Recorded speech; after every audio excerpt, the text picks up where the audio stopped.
یہی تو میرے نبی پاک کے اخلاق ہیں، اور یہی وہ آیات ہیں جن میں اللہ تبارک و تعالیٰ نے بندہ مومن سے تقاضا کیا ہے کہ اگر وہ جنت کا وارث بننا چاہتا ہے، جنت وہ جگہ ہے جہاں رسول کریم علیہ السلام کا قرب بھی ملے گا اور رب کریم کی زیارت بھی نصیب ہوگی، وہ مقام فلاح، وہ مقام کامیابی، وہ مقام جہاں اللہ تعالیٰ اپنے بندوں پر اپنی رضا نازل فرمائے گا، اس مقام کا نام مقام جنت ہے۔ تو اس سورہ مبارکہ کی ابتدائی آیات کے اندر اللہ تبارک و تعالیٰ نے ان صفات کا تذکرہ فرمایا ہے کہ اگر وہ صفات ہم اپنے اندر پیدا کرنے میں کامیاب ہو جائیں، معنی یہ ہے کہ ہمیں اللہ تبارک و تعالیٰ نے جنت کا وارث بنا دیا ہے۔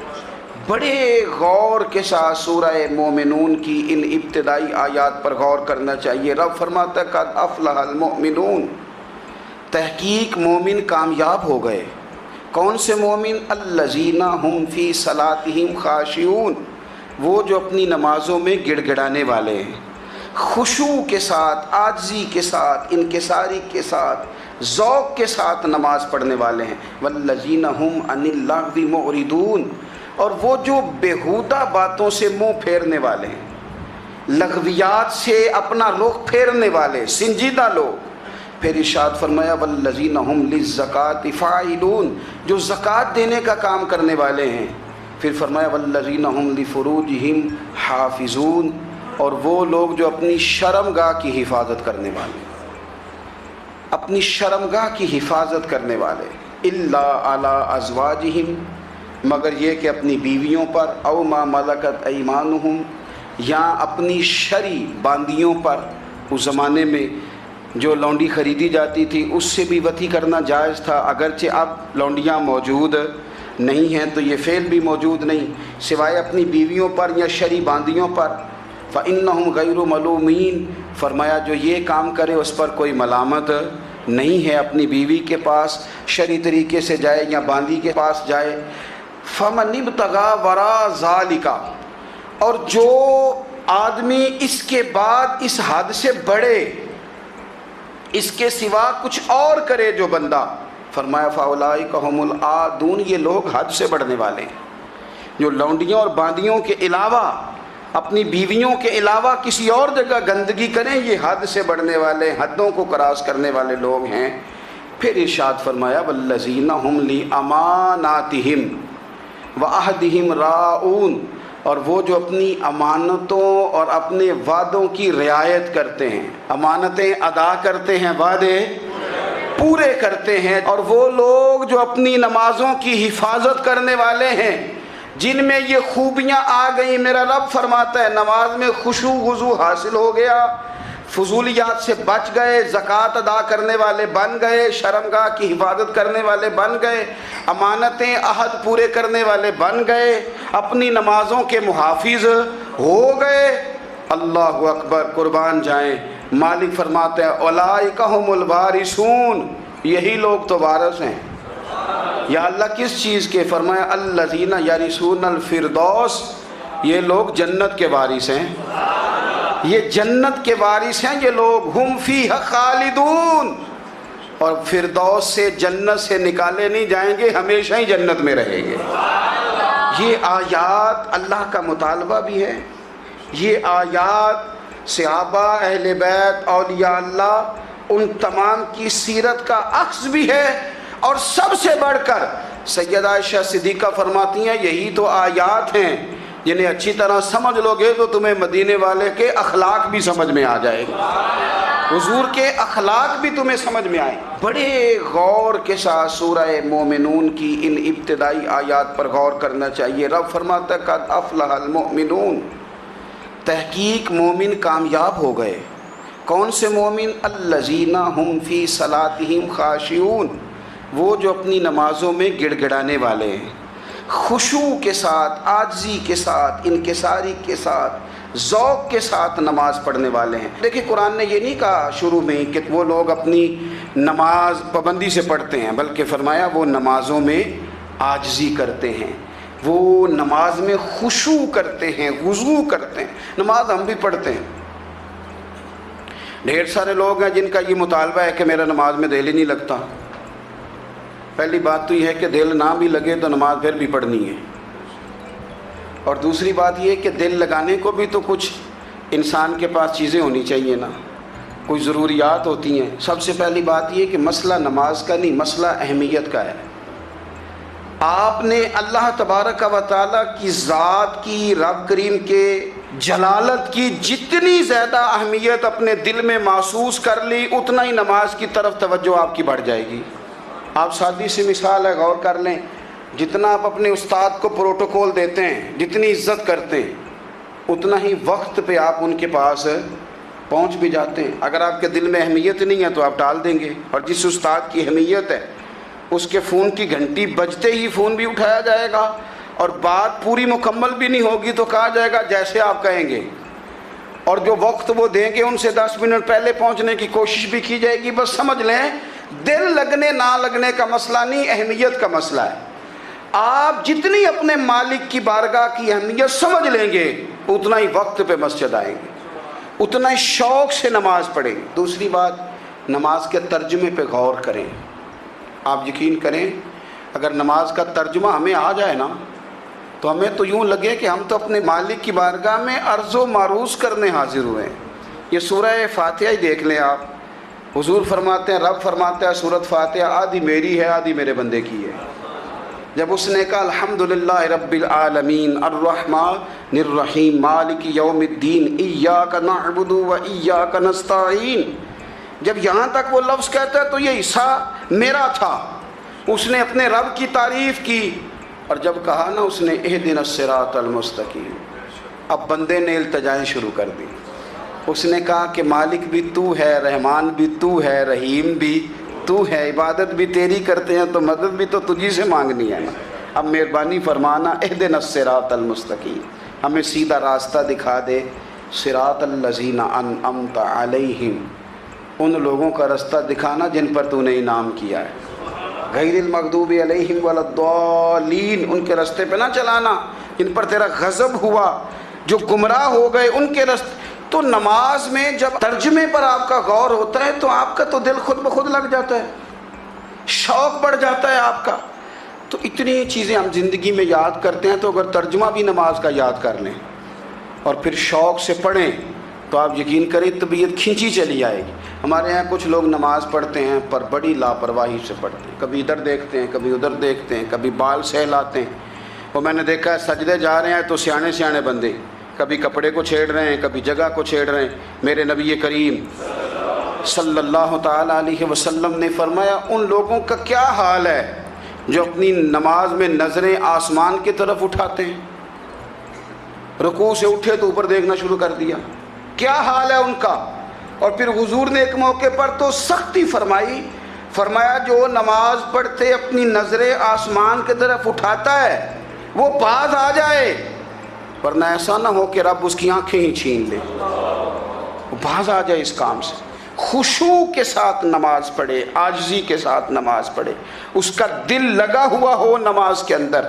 میرے نبی پاک صلی اللہ تعالیٰ علیہ وآلہ وسلم کے غلام حضرت انس بن مالک رضی اللہ تعالیٰ عنہ فرماتے ہیں کہ رسول پاک صلی اللہ علیہ وسلم نے مجھ سے فرمایا تھا کہ بیٹے نماز میں ادھر ادھر دیکھنے سے بچو، کیونکہ فرمایا نماز میں ادھر ادھر توجہ کرنا یہ بندے کو ہلاک کر دیتا ہے، ہلاکت ہے اس میں اگر تم نے ادھر ادھر توجہ ہوگی۔ نماز تم مالک کی بارگاہ میں کھڑے ہو اور تم دیکھ ادھر ادھر رہے ہو، تو ایک تو نماز عاجزی کے ساتھ۔ پھر فرمایا والذین ہم عن اللغو معرضون، وہ لوگ جو فضول باتوں سے، لغویات سے اپنا منہ پھیر لیتے ہیں، فضولیات سے۔ ہمارے ہاں نا بہت سارے لوگ ایسے ہیں جو بلا وجہ ان چیزوں میں دلچسپی لیتے ہیں جو ان کے مطلب کی نہیں ہے، ان کے مطلب کی مطلب آپ کسی سے ملنے کہتے ہیں کیا حال ہے، ٹھیک ہے جی، بچوں کا کیا حال ہے، ٹھیک ہے، بچے کتنے ہیں؟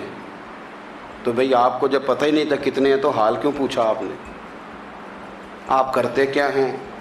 آپ کا بڑا بھائی کیا کرتا ہے، چھوٹا بھائی کیا کرتا ہے، ابا جی کیا کرتے ہیں؟ بھئی آپ کے مطلب کی بات نہیں، آپ مطلب کی مقصد کی بات کریں، بے مقصد باتوں میں الجھنے کی ضرورت نہیں ہے۔ دیکھیں اپنا ادارہ میں چلاتا ہوں، اپنا گھر آپ چلاتے ہیں، اپنی ڈیوٹی آپ کرتے ہیں. آپ کو زیادہ بہتر پتہ ہے کہ آپ اپنا گھر کیسے چلا رہے ہیں. مجھے زیادہ بہتر پتہ ہے کہ میں مدرسہ مسجد مجھے زیادہ بہتر پتہ ہے.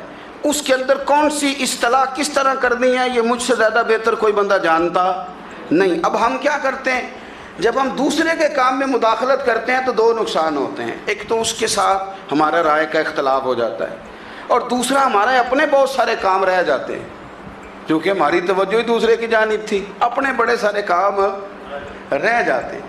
اس لیے بہت ساری ایسی چیزیں ہیں جن میں بلا وجہ کوئی مقصد نہیں.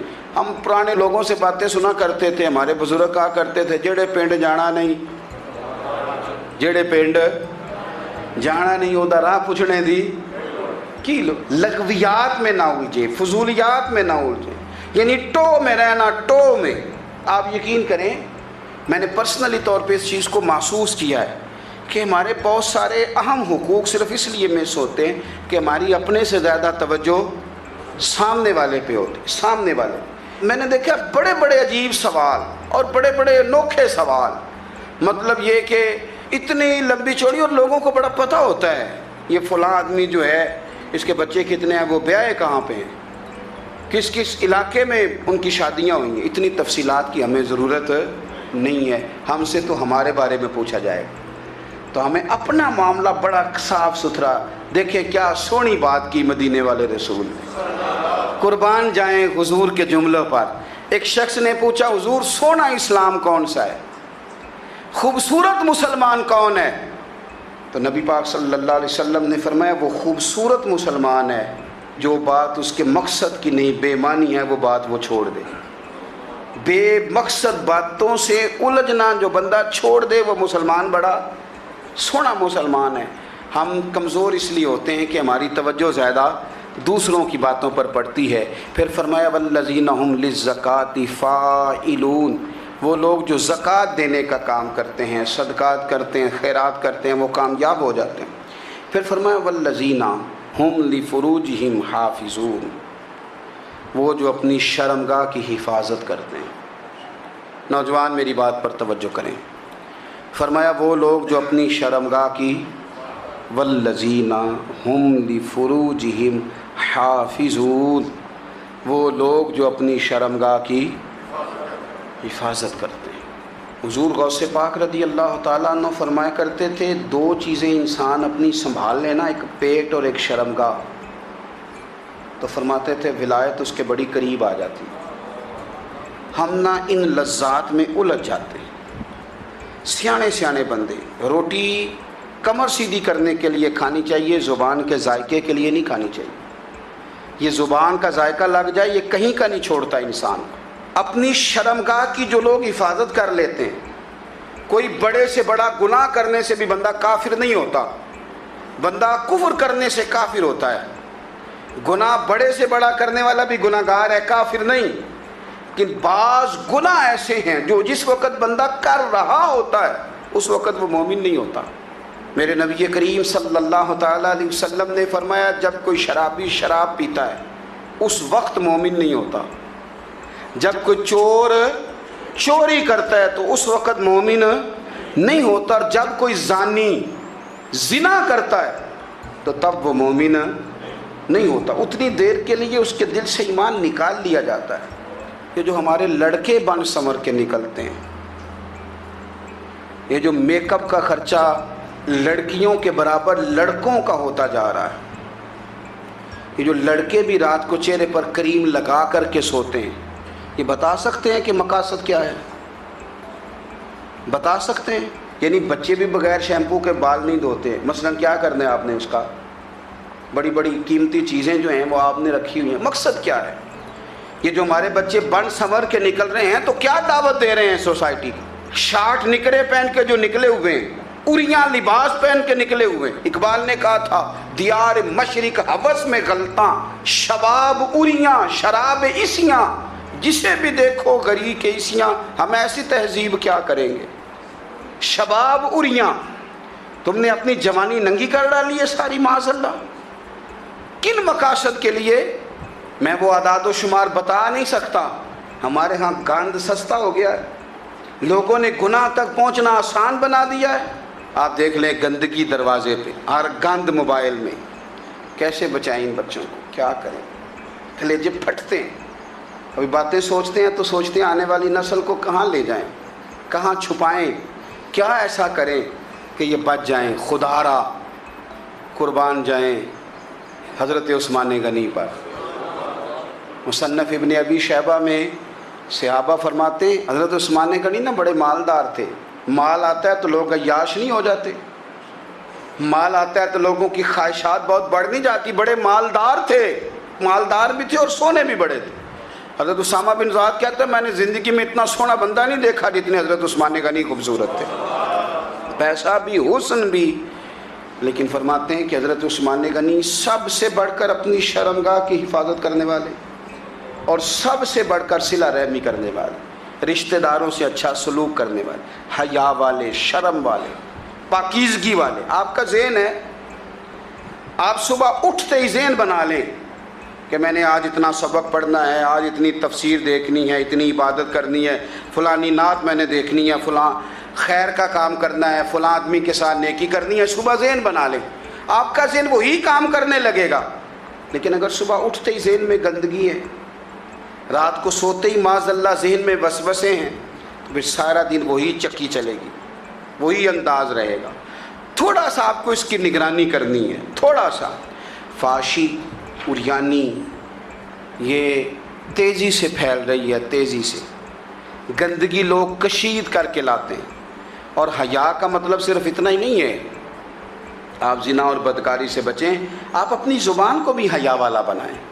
کوئی کچا کمزور جملہ، گندی بات، گالی کبھی بھی زبان پہ نہ آئے.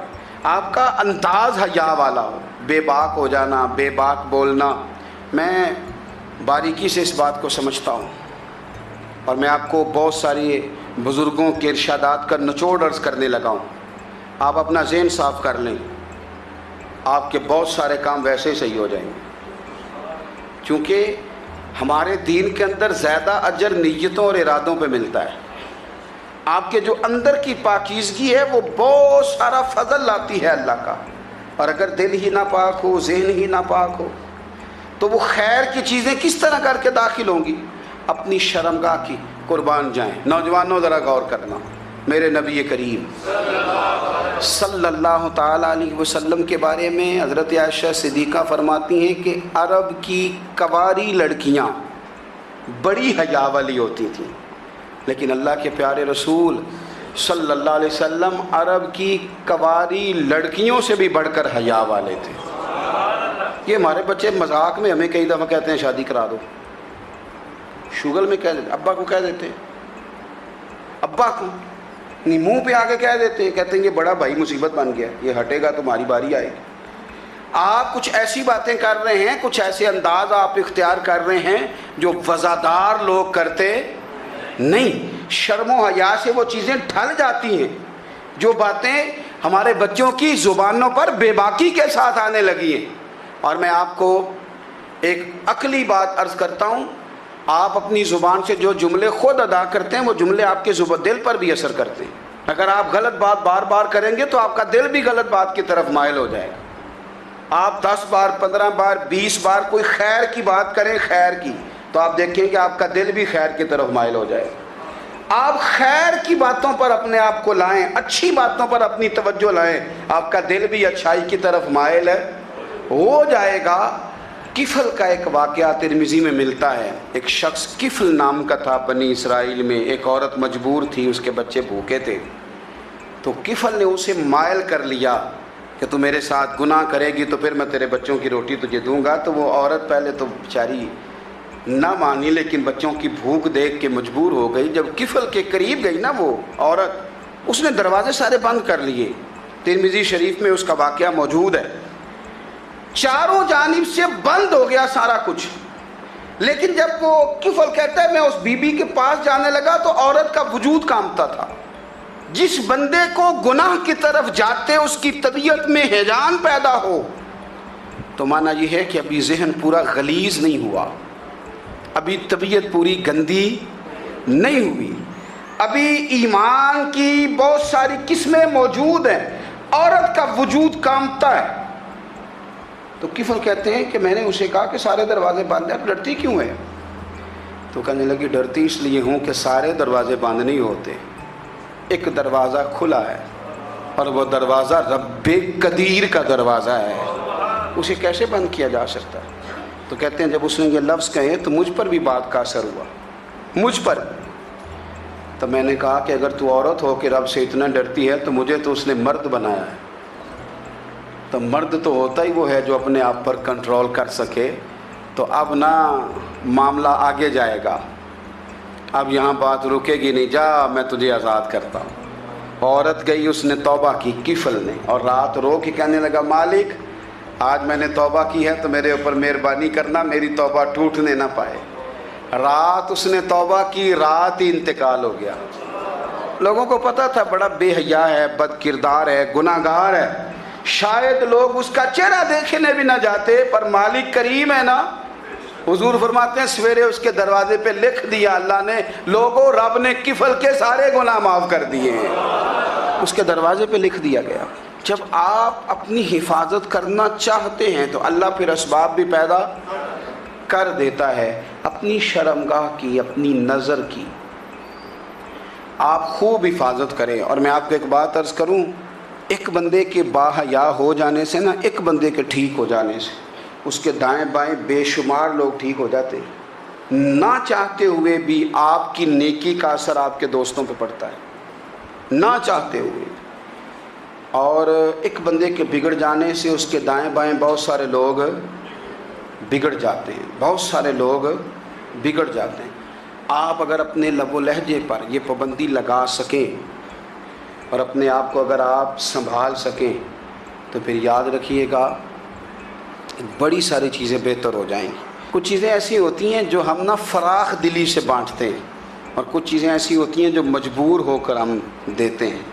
کئی دفعہ ایسا ہوتا ہے کہ سامنے والا کچھ زیادہ تکلیف میں ہوتا ہے اور ہمارے پاس بھی وسعت نہیں ہوتی، لیکن زیادہ اجر اسی بندے کو ملتا ہے جو تھوڑی تکلیف برداشت کرے اور سامنے والے کی تکلیف کو دور کرے۔ مدینہ منورہ میں نا قحط پڑ گیا تھا، غلہ نہیں ملتا تھا، تو قحط کے زمانے میں لوگ نا پھر چیزوں کو مہنگا کر کے بیچتے ہیں۔ ہمارے ہاں ایک طرف چینی کی لائنیں لگی ہوتی ہیں، دوسری دفعہ چھاپا پڑتا ہے، پورے کے پورے گودام بھرے ہوئے نکل آتے ہیں، لوگ مصنوعی قلت پیدا کر دیتے ہیں۔ حضرت عمر فاروق رضی اللہ تعالیٰ عنہ کے زمانہ نور میں قحط پڑ گیا تھا، گندم کا دانہ اس طرح ہو گیا تھا جس طرح سونا ہے۔ سیدنا عثمان غنی رضی اللہ تعالیٰ عنہ کے نا بہت سارے اونٹ غلے کے بھرے ہوئے مصر سے آئے، اور لگتا یوں ہے کہ وہ شخص آپ ہی کو غلہ دیتا تھا، کسی اور کو دیتا بھی نہیں تھا، جو اونٹ بھر کے اس نے لیے۔ تو مدینہ منورہ کے اندر جب وہ مال پہنچا نا، آپ کو بتانا یہ چاہ رہا ہوں کہ ساری تجارت بندوں سے نہیں کرنی چاہیے، کچھ اللہ سے بھی کرنی چاہیے۔ رب سے جو بندہ تجارت کرتا ہے وہ بڑا کامیاب ہوتا ہے۔ وہ غلے سے بھرے ہوئے اونٹ آپ کے پہنچ گئے تو تاجر آئے، انہوں نے آ کے کہا عثمان ہم کھول کے نہیں دیکھتے کہ اندر مٹی ہے کہ سونا ہے، اور یہ بھی نہیں پوچھتے آپ نے کتنے کا خریدا ہے، آپ کی زبان پر اعتبار ہے، آپ نے جتنے کا مال لیا ہے نا ہم ڈبل دیتے ہیں، آپ ہمیں دے دیں۔ آپ فرمانے لگے نہیں مجھے زیادہ نفع ملتا ہے۔ انہوں نے کہا 2 گنا، فرمایا نہیں زیادہ ملتا ہے، کہا 3 گنا، فرمایا زیادہ ملتا ہے۔ وہ کہنے لگے اس سے زیادہ تو کوئی تاجر ہے ہی نہیں جو زیادہ دے، فرمایا بس مجھے ملتا ہے نا۔ کہا کتنا ملتا ہے؟ فرمانے لگے لگتا ہے کہ اگر وہ تاجر زیادہ کرم نوازی کرے تو 700 گنا تو دے گا ہی، اور باقی کریم ہے۔ انہوں نے کہا جی نہیں اتنا نہیں ہم دے سکتے، پھر آپ بیچ لیں۔ یہ بات ہی سمجھ میں نہیں آتی۔